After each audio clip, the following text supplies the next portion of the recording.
So we're coming towards the end of the panda breeding season for 2013. It's been interesting, tiring, exhausting, fun at points, but we're now nearly at the end.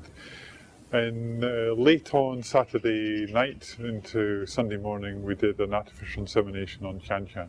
That was a complicated procedure, but we were very lucky in that our own expert team, in-house team, was supported by a variety of other experts from Germany and from China and from other institutes here in Edinburgh.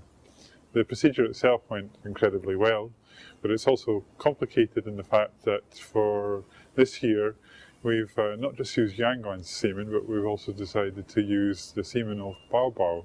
Bao Bao was the last panda who was present in the UK, and then he went on to Berlin and he died last year. Bao Bao was a wild-caught giant panda and has no cubs, but that's not only because he's never really given the opportunity to breed. And the reason why we decided to do this is quite complicated, but when you're doing insemination directly into uterus, you can't really, well, you can use fresh semen, but there is a danger that it would cause anaphylactic shock within the panda.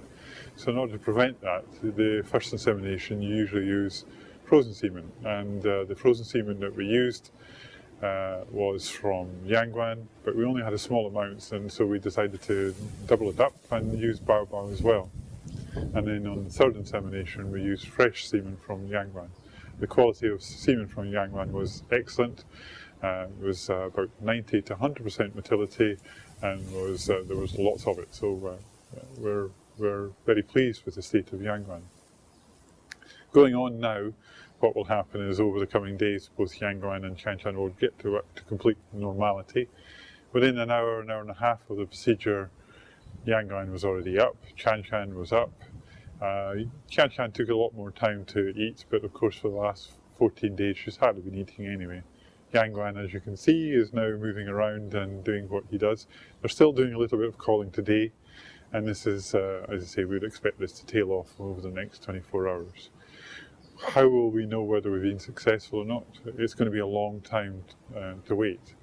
The reason why we also moved into doing artificial insemination was because the Chinese professor had been watching the behaviours of both pandas over the week, and while both animals were improving all the time, it was decided that some of the aggressive behaviour we're still seeing in Chan Chan would have put Yangwan or Chan Chan at risk, and so really from a safety point of view for the health of both animals, decided not to do an introduction this year.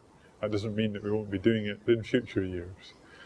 Now it's very much a waiting game. We have to wait for hormones to rise, which they will do, but they will do so even if she's not pregnant. And then at particular times we might be able to do an ultrasound scan examination on Chan Chan, and the ultrasound scan will be the main test for finding whether Chan Chan is pregnant or not. For this last 2 weeks, a lot of people involved, a lot of people put in a great deal of work. For months we've been tracking the hormones, and that work's been done by Ivory, and also supported by the lab based in Chester Zoo. And then as we got closer and closer to this week, experts from China have been here.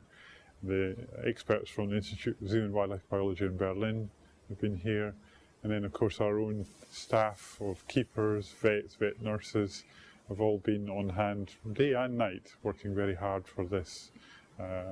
So on a very personal basis, but also from an organisational basis, we would like to thank everybody who's been involved. So we now just have to keep our fingers crossed and wait and watch, and hopefully we'll be back to you all at some point in the future with some very good news.